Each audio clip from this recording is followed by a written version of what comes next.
ونستعينه ونستغفره ونعوذ بالله من شرور أنفسنا ومن سيئات أعمالنا من يهده الله فلا مضل له ومن يضلل فلا هادي له ونشهد أن لا إله إلا الله وحده لا شريك له ونشهد أن سيدنا ومولانا محمدا عبده ورسوله أما بعد فأعوذ بالله من الشيطان الرجيم بسم الله الرحمن الرحيم والعصر إن الإنسان لفي خسر إلا الذين آمنوا وعملوا الصالحات وتواصوا بالحق وتواصوا بالصبر صدق الله العظيم وصدق رسوله النبي الكريم ونحن على ذلك من الشاهدين والشاكرين والحمد لله رب العالمين۔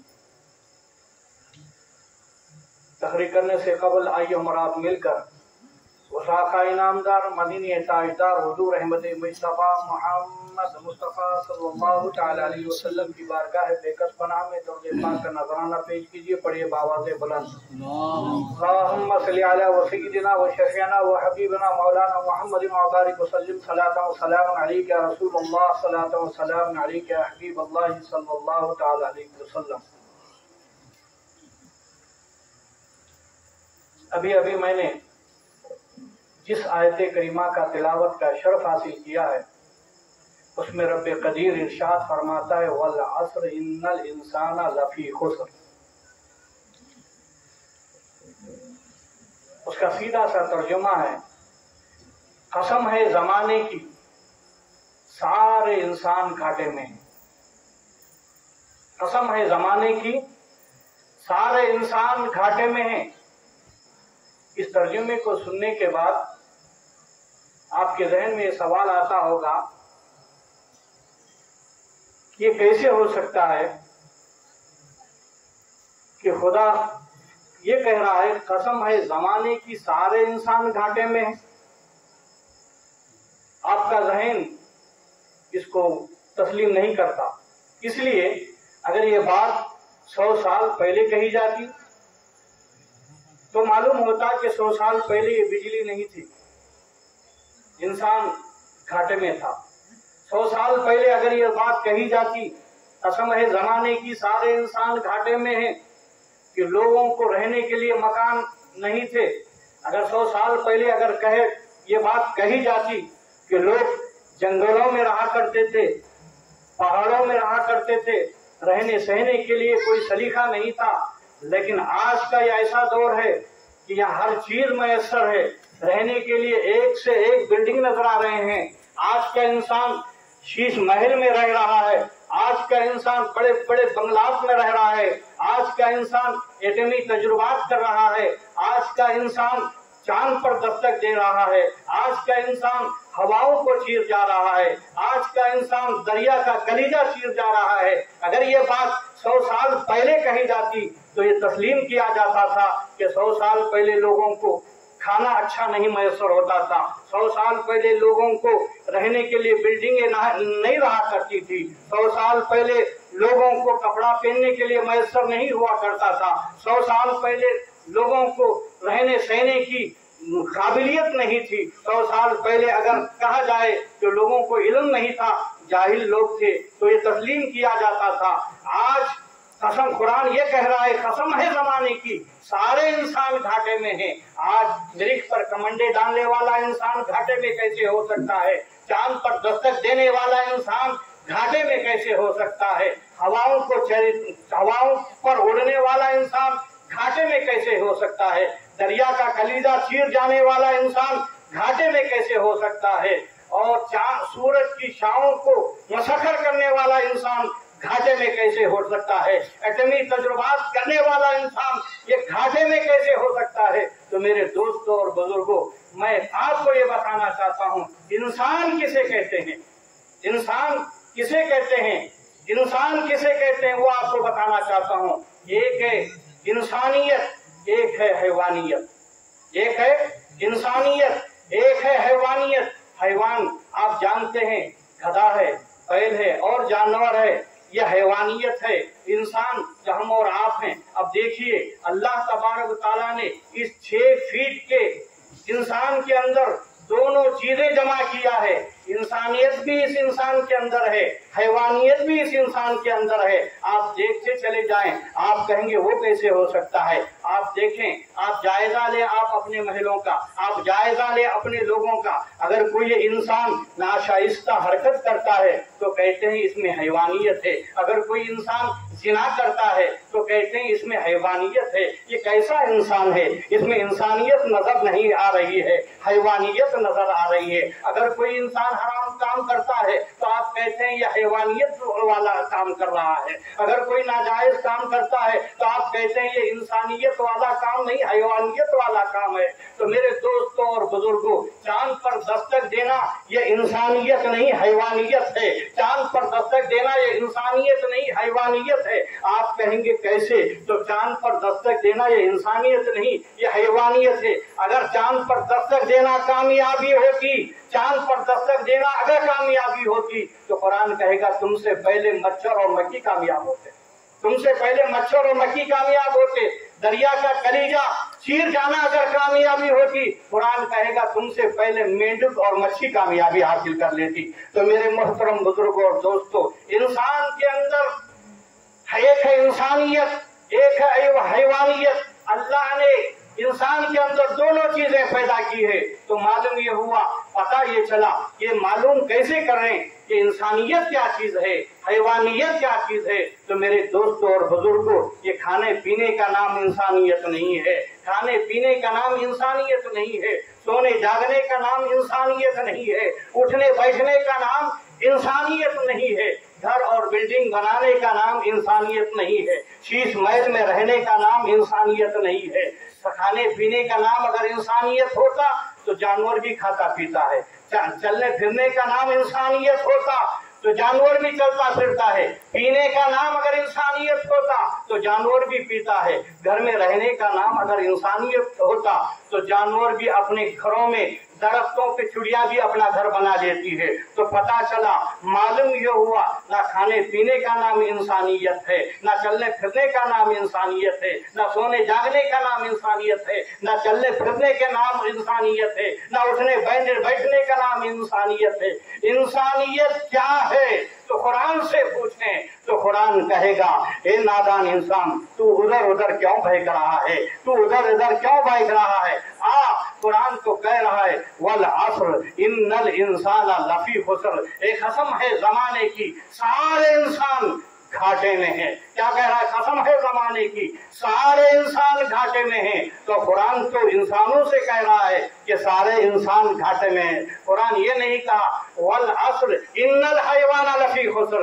कसम है जमाने की, सारे हैवान घाटे में है। कुरान ये नहीं कह रहा है। अगर कुरान ये कहता वल अस्र इन्नल हैवान लफी खुस्र, कि कसम है जमाने की सारे हैवान घाटे में हैं, तो मेरी पर कमांडे डालने वाले घाटे में होता, हवा में उड़ने वाला घाटे में होता, दरिया का कलीजा चीर जाने वाला घाटे में होता, सूरज की शामों को मसक्कर करने वाला घाटे में होता। कुरान वल अस्र इन्नल हैवान लफी खुस्र नहीं कहता।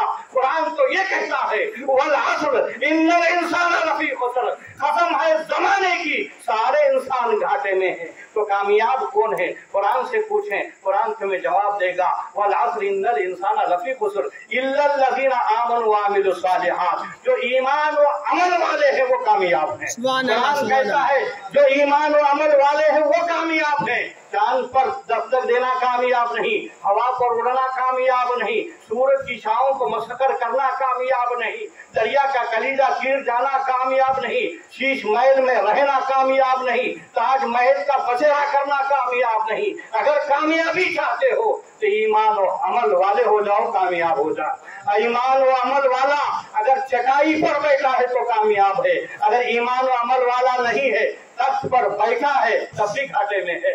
ईमान और अमल वाला प्यासा है तो कुरान कहता है कामयाब है, अगर ईमान और अमल वाला नहीं है, पानी पीता चला जा रहा है, तो कुरान कहता है घाटे में है।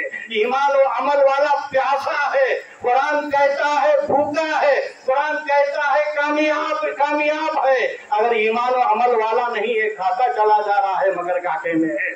تو میرے دوستوں اور بزرگوں، اگر ایمان و عمل والا ہے، غریب ہے مگر کامیاب ہے، اگر ایمان و عمل والا نہیں ہے، وقت کا وزیر اعظم ہے مگر گھاٹے میں ہے۔ تو میرے محترم بزرگوں اور دوستوں، پتہ یہ چلا کہ معلوم یہ ہوا کہ کامیاب اگر چاہتا ہے انسان تو ایمان و عمل کی ضرورت ہے۔ آپ اسی آیت کی روشنی میں میں آپ کو کربلا کے میدان میں لے جاؤں گا۔ کربلا کے میدان میں دیکھیے، قرآن کہہ رہا ہے قسم ہے زمانے کی، سارے انسان گھاٹے میں ہیں، ایمان و عمل والے ہی کامیاب ہیں۔ اب کربلا کے میدان میں دیکھیے کہ ایمان و عمل والے کون تھے، اور پھر آگے دیکھیے قرآن کیا کہہ رہا ہے، ایمان و عمل والے ہی کامیاب ہیں۔ والعصر ان الانسان لفی خسر الا الذین آمنوا وعملوا الصالحات وتواصوا بالحق وتواصوا بالصبر، جو حق کی وصیت کرتے ہیں اور صبر پر گامزن رہتے ہیں وہی کامیاب ہیں۔ تو میرے محترم بزرگوں اور دوستو، ایمان و عمل کے بعد حق کی وصیت کرتے رہنا، ایمان و عمل کے بعد حق کی وصیت کرنا اور صبر کرتے رہنا وہی کامیاب ہیں۔ میں آپ کو کربلا کے میدان میں لے جاؤں گا۔ اب کربلا کے میدان میں جائیے، قرآن کیسا ہے، جو ایمان و عمل والے ہیں کامیاب ہیں، اور جو حق کی وصیت کرتے رہتے ہیں اور صبر کرتے رہتے ہیں وہی کامیاب ہیں۔ اب کربلا کے میدان میں دیکھیے، ایک طرف امام حسین کا لشکر ہے، دوسری طرف یزیدیوں کا لشکر ہے۔ وہ یزید ہے، وقت کا بادشاہ ہے، مگر ایمان و عمل والا نہیں ہے، قرآن کہتا ہے گھاٹے میں ہے۔ یزید وقت کا بادشاہ ہے، قرآن کہتا ہے گھاٹے میں ہے۔ امام حسین چٹائی پر بیٹھے ہیں، قرآن کہتا ہے کامیاب ہے۔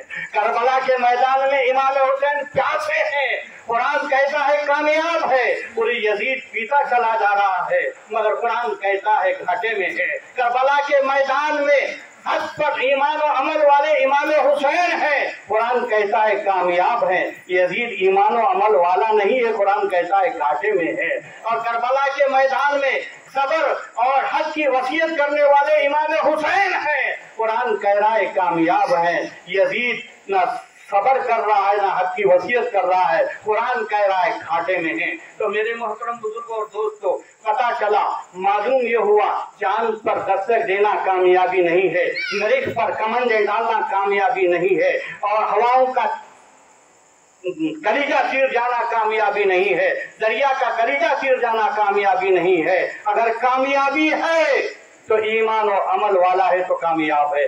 ہوا پر اڑنا اگر کامیابی ہوتی تو ہم سے پہلے مچھر اور مکھی کامیاب حاصل کر لیتے۔ دریا پہ کا کلیجہ چیر جانا اگر کامیابی ہوتی تو ہم سے پہلے مچھی اور میڈو کامیابی حاصل کر لیتے۔ تو اس واقعے سے پتہ چلا، معلوم یہ ہوا، تو آج انسان ہوا میں اڑ رہا ہے، مریخ پر کمنڈے ڈال رہا ہے، دریا کا کلیجہ چیر جا رہا ہے، مگر سکون و اطمینان نہیں۔ اس کی وجہ وہی یہی ہے، کوئی ایمان و عمل والا نہیں ہے۔ جو ایمان و عمل والا اور حق کی وصیت کرے گا، صبر کرے گا، وہ کامیاب ہے۔ تو کربلا کے میدان میں یہ چاروں چیزیں امام حسین کے قافلے میں تھی، ایمان بھی تھا، عمل بھی تھا۔ کہا نا بھائی، کربلا کے میدان میں ایمان بھی تھا، عمل بھی تھا، حق کی وصیت بھی تھی، اور ان کے سامنے ان کے بچوں کی شہادت ہو رہی تھی، پھر بھی صبر کر رہے تھے، پھر بھی صبر کر رہے تھے۔ اب بتاؤ کامیابی کس کی؟ اگر دنیا والے ہوتے، ارے جس کے پاس تخت و تاج ہو وہ کامیاب نہیں ہوگا، ارے جو شخص کھاتا پیتا ہو وہ کامیاب نہیں ہوگا۔ دنیا والے کہیں گے جس کے پاس سپاہی ہو، سالار ہو، لوگ ہوں، وہ کامیاب نہیں ہوتا، مگر قرآن کہتا ہے نہیں، کامیاب اگر کوئی ہے تو ایمان و عمل اور حق کی وصیت اور صبر کرنے والے ہی کامیاب ہیں۔ یہ تو یزید بھی مانتا تھا، میں آپ کو بتاؤں، یہ تو یزید کو بھی معلوم تھا۔ اب دیکھیے، یزید تخت پر بیٹھا، بادشاہ بنانا، تخت پر بیٹھا، امام حسین کے قافلے میں صرف 72 تھے، اب سارے عوام تخت پہ بٹھا دیے، امام حسین ہی سے بیعت طلب کیوں کی؟ امام حسین جانتا تھا عوام کون ہے، امام کون ہے۔ यजीद जानता था कि अवाम कौन है, इमाम कौन है। अवाम अगर साथ देगी तो हमें इमारत मिलेगी, तख्त ताज मिलेगा। अगर इमाम साथ देंगे तो इमामत मिलेगी, नयाबत मिलेगी। यजीद भी जानता था, इसलिए इमाम हुसैन से हाथ तलब किया था, मगर इमाम हुसैन ने हाथ को ना देकर दीन और इस्लाम को बचाया है। इमाम हुसैन तुम्हारी सजात को सलाम, तुम्हारी हिम्मत को सलाम, तुम्हारे ईमान और अमल को सलाम। इमाम हुसैन तुम्हारी हक और सब्र को सलाम पेश करते हैं। तो मेरे मोहतरम बुजुर्गों और दोस्तों, दुरूद पाक पढ़ लीजिए। अल्लाहुम्मा सल्ली अला सय्यिदिना व शफीना व हबीबना व मौलाना मुहम्मद व बारिक व सल्लिम सलातन व सलामुन अलैका या रसूल अल्लाह, सलातन व सलामुन अलैका या हबीब अल्लाह सल्लल्लाहु तआला अलैहि वसल्लम। तो मेरे प्यारे आका अलैहि सलातो सलाम के प्यारे दीवानों, आई वो इमाम हुसैन जिनकी अजमत, जिनकी मोहब्बत के ताल्लुक से हमारे और आपके आका जनाब मोहम्मद रसूलुल्लाह सल्लल्लाहु तआला अलैहि वसल्लम जुमा का खुतबा दे रहे हैं। क्या दे रहे हैं? जुमा का खुतबा दे रहे हैं। इमाम हुसैन 4 या 5 साल के होंगे। कितने? 4 या 5 साल के होंगे जब मस्जिद में इमाम हुसैन तशरीफ लाते हैं। इमाम हुसैन जब मस्जिद में तशरीफ लाते हैं तो रसूल पाक सल्लल्लाहु अलैहि वसल्लम ने अपने खुतबे को बंद किया और उठकर इमाम हुसैन को लिया और गोद में ले लिया। या उलमा बैठे हैं, किसी आलिम का बाप या दादा भी अगर खुतबा देते वक्त आ जाए, किसी आलिम में यह हिम्मत नहीं कि खुतबा छोड़कर उसकी इस्तेमाल करे। तो अगर कोई दुनिया का कोई मुफ्ती का बाप या उसका दादा खुतबा देते वक्त अगर आ जाए, वो खुतबा छोड़कर उसके इस्तेमाल के लिए खड़ा नहीं हो सकता। तो मैं आपको बताना चाहता हूँ, इमाम हुसैन की अफरत का अंदाजा लगाइए कि रसूल पाक सल्लल्लाहु अलैहि वसल्लम ने इमाम हुसैन 4 या 5 साल के बच्चे हैं, रसूल पाक सल्लल्लाहु अलैहि वसल्लम खुतबा दे रहे हैं।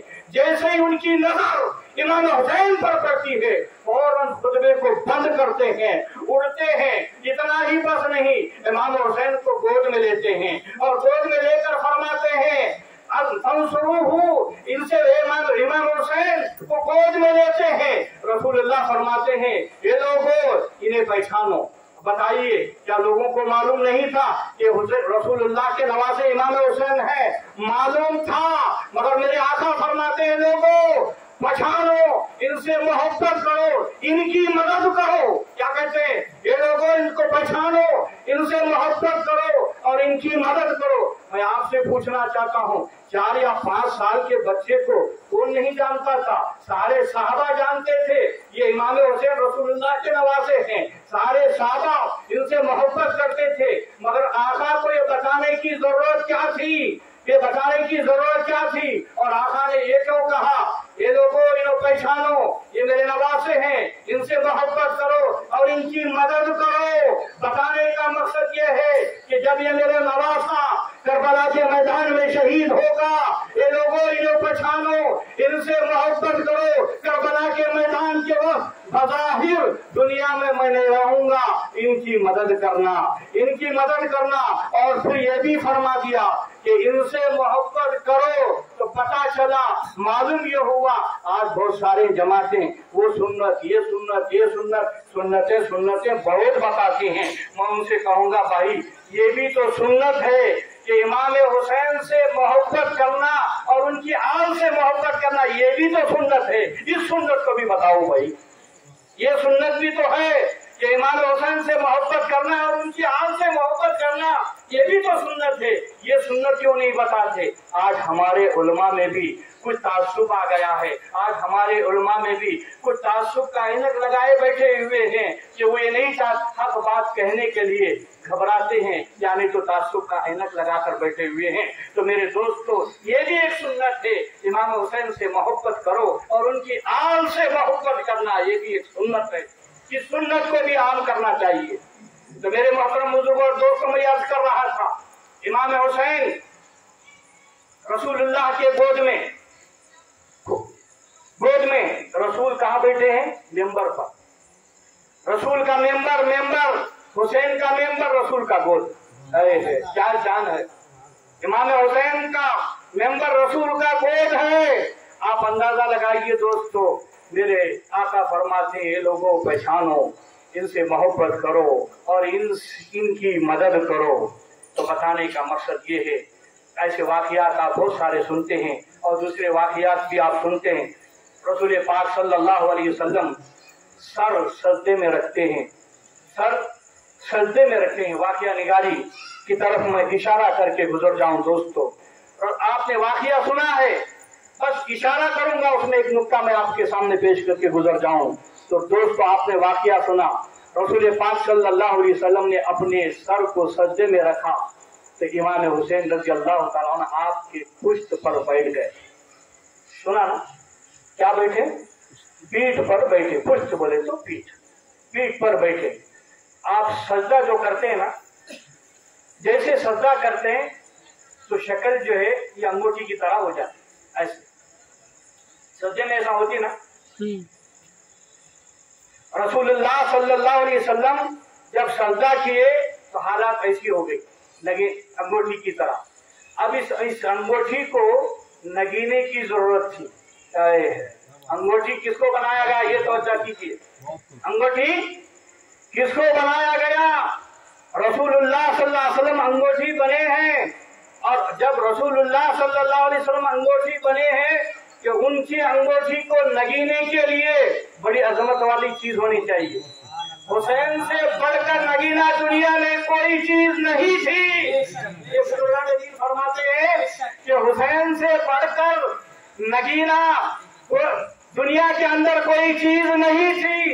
इसलिए कि इमाम हुसैन ने रसूलुल्लाह जब सजदे पर सर रखे, जब अंगूठी बन गए तो उस पुष्ट पर बैठकर दुनिया वालों को बता दिया, मैं अंगूठी के, रसूलुल्लाह के अंगूठी का नगीना हूँ, मैं नगीना हूँ। तो मेरे दोस्तों और बुजुर्गों, वो नगीना है। और एक नुक्ते की बात मैं बताऊं, आप देखिए, हमारे और आपके बच्चे होते, हमारे और आपके बच्चे होते, आप सजदे में सर रखें, आपका बच्चा, दुनिया का किसी का बच्चा, या आलिम साहब का बच्चा, या ये साहब का बच्चा, या कोई मुफ्ती का बच्चा उनके पुष्ट पर बैठ जाए, सजदा लंबा करेंगे, करेंगे करेंगे भी, लोग कर भी लिए, नमाज होंगी नहीं होती।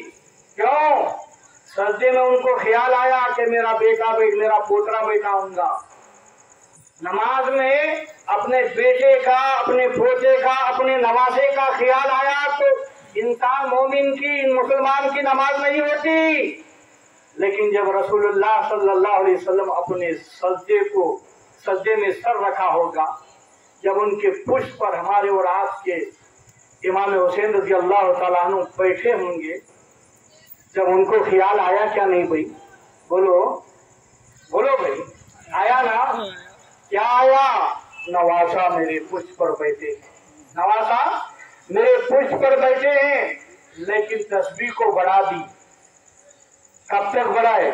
ये बुजुर्गान दीन फरमाते हैं, सोफिया फरमाते हैं, किसी ने सवाल किया तो भाई वाकया तो बोलते हो, रसूलुल्लाह सजदे में गए, उनके पुष्ट पर इमाम हुसैन बैठे, तस्बीह कितने पढ़े बोलो? आलिमा जवाब नहीं देते। कोई आलिम देगा नहीं, ऐसे सोफिया के पास बैठेगा तो देगा। तो ये सोफिया क्या बोलते हैं? इनसे पूछा गया, जब रसूलुल्लाह सजदे में थे, इमाम हुसैन उनके पुष्ट पर थे, तस्बीह सुभान रब्बियल आला, सुभान रब्बियल आला रसूलुल्लाह सल्लल्लाहु अलैहि वसल्लम कितनी बार पढ़े? कोई आलिम नहीं बताएगा, सर पढ़ेंगा, बता नहीं सकेगा। फिर इन बुजुर्गान दीन सोफिया की बारगाह में रुजू होंगे तो ये फरमाएंगे मैं बताऊंगा। क्या कहेंगे? ये बुजुर्गान दीन कहेंगे मैं बताऊंगा। रसूलुल्लाह ने तस्बीह बढ़ाई, इतनी बढ़ाई, ये सोफिया फरमाते 72 मरतबा सुभान रब्बियल आला का, 72 मरतबा सुभान रब्बियल आला कहा।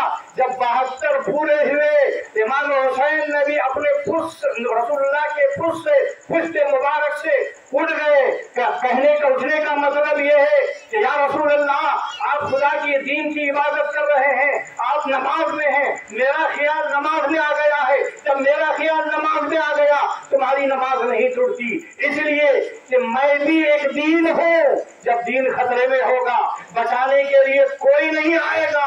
حسین ہی بچائے گا۔ جب نماز خطرے میں ہوگی بچانے کے لیے امام حسین ہی آئیں گے، جب اذان خطرے میں ہوگی بچانے کے لیے حسین ہی آئیں گے، جب دین خطرے میں ہوگا بچانے کے لیے حسین ہی آئیں گے۔ جب 72 کی تعداد پوری ہوئی، امام حسین اور رسول اللہ کے پشت سے اٹھ گئے۔ اٹھ کر بتانے کا مقصد یہ ہے کہ امام حسین، یا رسول اللہ، یہ میرے نانا جان، جب آپ کا دین خطرے میں ہوگا، جب آپ کا اسلام خطرے میں ہوگا، جب آپ کی نماز خطرے میں ہوگی، ہم 72 کربلا کے میدان میں شہید ہوں گے۔ اب 72 کی تعداد پوری ہو گئی، میں اب خود سے اتر جاؤں۔ یہ ہے امام حسین رضی اللہ تعالیٰ عنہ۔ تو 72 کی جب تعداد پوری ہوتی ہے تب امام حسین رضی اللہ تعالیٰ عنہ رسول اللہ صلی اللہ علیہ وسلم کی پشت مبارک سے اٹھتے ہیں اور پھر نماز مکمل ہوتی ہے۔ تو میرے دوستوں اور بزرگوں، نماز میں، رسول اللہ کی نماز میں نوازے کون ہیں بھائی؟ حضور کے امتی ہیں۔ نوازے ہیں مگر امتی ہیں۔ تو پھر بھی جب نواسے کا خیال نماز میں آ جائے تو نماز ہو سکتی ہے، تو نبی کا خیال نماز میں آ جائے تو کیسے نہیں ہوگی؟ بدرجے اولا ہو جائے گی نا، ہو جائے گی۔ پڑھیے درود پاک، اللہم صلی علی وسیدنا وشفیعنا وحبیبنا ومولانا محمد وبارک وسلم صلاۃ وسلام علیک یا رسول اللہ وصلاۃ وسلام علیک یا حبیب اللہ صلی اللہ تعالی علیہ وسلم۔ تو میرے محترم بزرگ دوستو، ایک بات میں آپ کے سامنے عرض کر کے میں اپنی جگہ لیتا ہوں کہ ہر دور میں یزید کا ایمان جگمگاتا رہا، لوگوں کے دلوں میں یہ خیال اڑتا رہا، یہ سوال اڑتا رہا کہ یزید مسلمان ہے یا کافر۔ ہر دور میں امام اعظم ابو حنیفہ رضی اللہ تعالیٰ عنہ کے دور میں بھی یہ سوال اٹھا کہ یزید مسلمان ہے یا کافر ہے۔ امام حسین رضی اللہ تعالیٰ عنہ نے نہ مسلمان کہا نہ کافر کہا، خاموش ہے، کچھ بھی نہیں کہا۔ ایسے ہی امام احمد بن حنبل رضی اللہ تعالیٰ عنہ کے دور میں بھی یہ سوال اٹھا کہ یزید مسلمان ہے یا کافر۔ امام احمد بن حنبل نے کھلم کھلا کافر کہہ دیا، کھلم کھلا کافر کہہ دیا۔ ایسے ہی امام شافعی رحمۃ اللہ تعالی علیہ کے دور میں بھی یہ سوال اٹھا کہ یزید مسلمان ہے یا کافر۔ امام شافعی رحمۃ اللہ تعالی علیہ نے بھی کلم کلا کافر کہہ دیا۔ لیکن ایک دور آیا امام غزالی رحمۃ اللہ تعالی علیہ کا، ان کی دور میں بھی یہ سوال اٹھا کہ یزید مسلمان ہے یا کافر۔ امام غزالی رحمۃ اللہ تعالی علیہ نے مسلمان کہا، اس کے کیا دلائل تھے وہ جانیں۔ تو میں یہ تحقیق آپ کے سامنے پیش کر کے میں یہ بتانا چاہتا ہوں کہ یزید ہی کے بارے میں یہ سوال کیوں اٹھتا ہے کہ مسلمان ہے یا کافر۔ یہ امام حسین کے بارے میں کوئی اٹھایا؟ ارے ہم کوئی یزیدی ہی پوچھ لیتا کہ امام حسین مسلمان ہے یا کافر، کوئی نہیں پوچھا۔ کہ یزید ہی کے بارے میں یہ سوال کیوں اٹھتا ہے؟ امام حسین کے بارے میں یہ سوال آج تک کوئی اٹھا ہی نہیں ہے۔ ارے جو یزیدی کی جو تائید کرنے والے ہیں، اگر انہیں یزیدی کہا جائے تو آگ بگلا ہوتے ہیں، ایسے لگتا ہے کہ ان کو گالی دے رہے ہیں۔ لیکن ہمارا عالم یہ ہے اگر کسی کو حسین کہا جائے تو خوشی سے مچلنے لگتا ہے، خوشی سے کودنے لگتا ہے۔ یہ کیوں؟ تو میرے محترم بزرگوں اور دوستوں، امام حسین کہ ایمان ایسا پختہ ایمان تھا کہ جو آیت کریمہ میں نے پیش کی ہے، والعصر ان الانسان لفی خسر، قسم ہے زمانے کی سارے انسان گھاٹے میں ہیں۔ جو ایمان و عمل والا ہے، وتواصوا بالحق وتواصوا بالصبر، اور جو حق کی وصیت کرتے ہیں اور صبر کرتے ہیں وہی کامیاب ہے۔ وآخر دعوانا ان الحمد للہ رب العالمین۔